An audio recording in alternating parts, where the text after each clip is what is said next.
Bloomberg Audio Studios. Podcasts, radio, news. Hi, I'm Jennifer Zabasajja, and this is a special episode of the Next Africa podcast. In South Africa, the African National Congress, the leading party in the country, has lost its parliamentary majority for the first time since Nelson Mandela led them to power at the end of apartheid in 1994. Today, I'm joined by Bloomberg government and eco reporter S'thembile Cele, who's been covering this election extensively.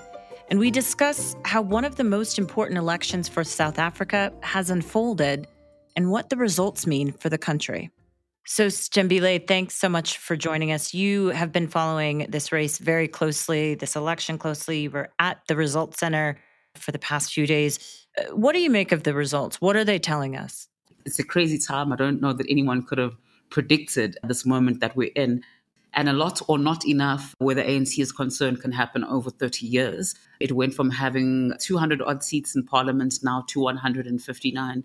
And now it's in a position where it actually has to share power. I think what has led us to this moment in parts is, of course, there's issues, the own sins of incumbency of the ANC. It struggled to provide services. It struggled to deal decisively with corruption within its ranks and even outside of it. We've got these crippling power cuts. The economy is not growing. But also what this election has shown is that within its own house, there's some very deep-seated issues that needs to be resolved. You've been covering the government for a number of years. Even the ANC themselves seem to be quite surprised at this outcome, despite what you just mentioned about what we've seen over the past few years with this economy. So I think there's an interesting dynamic to mention here. There is the narrative, and I suppose it does make sense to say that, you know, the ANC has lost the support of so many people. They no longer have an interest in the ANC and the way that it does things.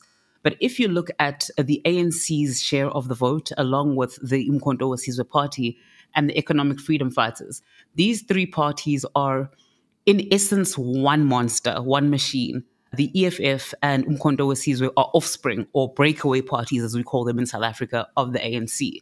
And together they have well over 50% of the vote. And that kind of tells you that people may not be happy with the ANC, but they still do have a bond to it. They do still prefer it. They just wanted to do something different. When you look at the main opposition, the DA, they're in at around 21, 22%. You know, it's a significant share of the vote, but it still tells you that they're struggling to attract the majority of black voters. And so I think that that is significant. It's not an outright rejection of the ANC. Of course, it does remain the biggest party. That's the most important thing, even without the outright parliamentary majority. But what I am seeing from these results in the parties that are getting support is that there's an element of the ANC that people want to keep going. They perhaps just wanted to do better. And somewhat at the center of this, or I guess the face of this, is President Cyril Ramaphosa, because he is the leader of the party. We heard him speak for the first time over the weekend since the election.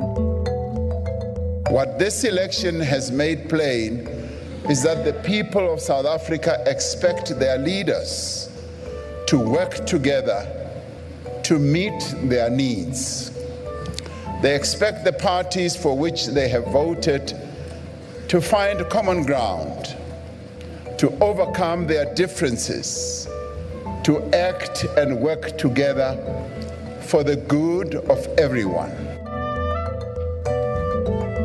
How does he play into these maneuvering, these discussions that are happening right now?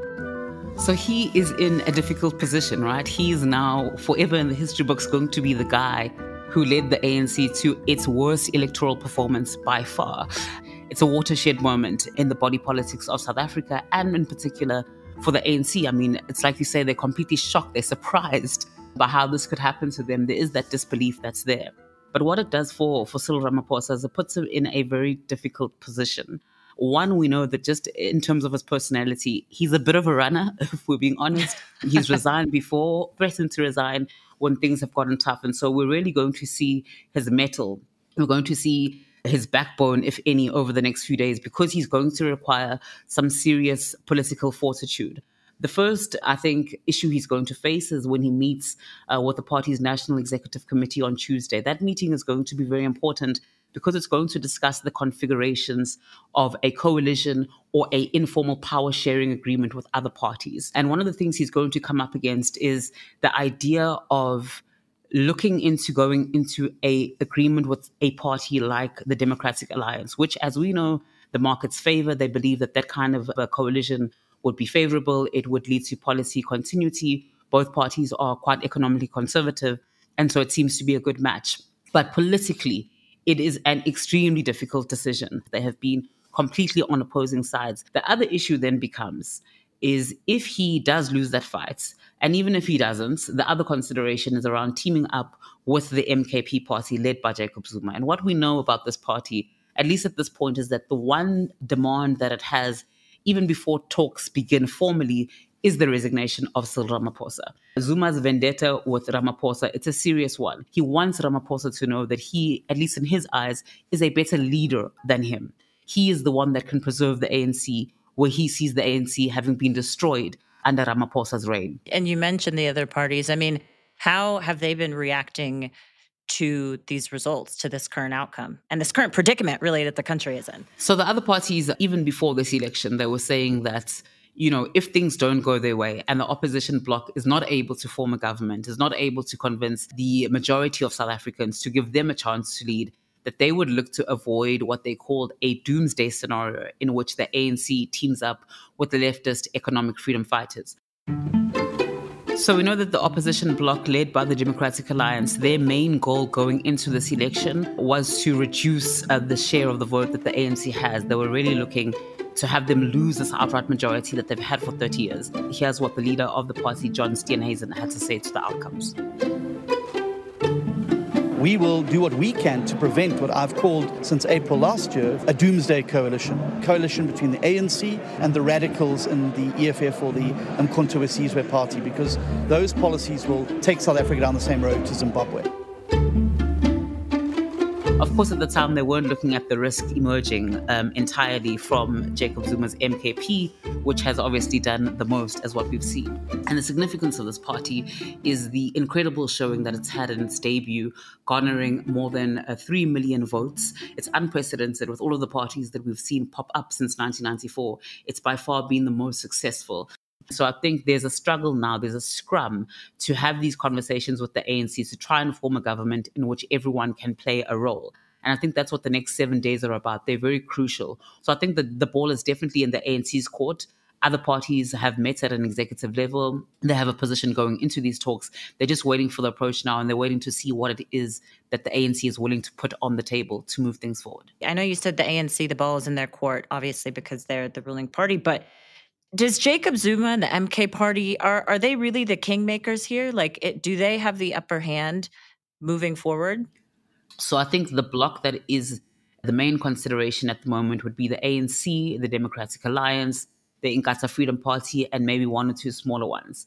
These 3 or 4 parties alone seem to be able to have the numbers to form a government in KwaZulu-Natal, which is a key province, along with Gauteng, and then it also solves for the national question as well. The 2 provinces that I've mentioned, they're key because they are the most populous. They basically determine the outcome of this election, but they're also the economic hubs of the country. And so I think what the ANC is really looking for is an agreement which will cover those provinces, possibly even municipal governments across the country, as well as the national question. It does seem possible that they can have the desired outcome, which really is to avoid a scenario in which Jacob Zuma has the power to determine the fate of, firstly, Cyril Ramaphosa, and then more significantly, that of the ANC in general.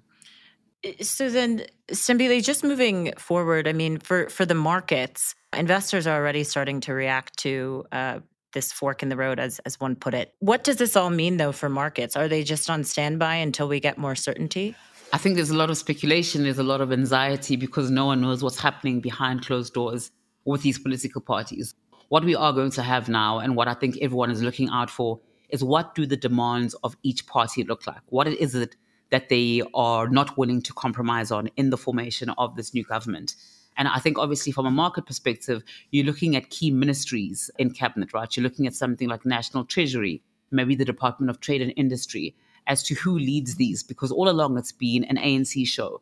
But now you may have someone from the Democratic Alliance, someone from the IFP coming in, and you're going to question, unknowns, people that are not known to the markets. There's going to be some jitters around whether or not they're able to fill the big shoes that would have been left by their predecessors. Wow. Yeah, you would think with the election over, it would make your job easier, S'thembile, but it seems like it's really just getting started. But remarkable reporting from you and the team. Really appreciate you joining us for this episode. Thanks very much for having me. And thank you for joining us for this special episode of the Next Africa podcast, focusing on the result of the election in South Africa. As S'thembile noted, there is a lot of uncertainty right now within the parties, within the country, and also within the markets. What will be key to pay attention to is how these negotiations are going behind the scenes, and also what the messaging is going to be like for the electorate, for the voters and the supporters of these individual parties, and also for the global community. Thank you for listening.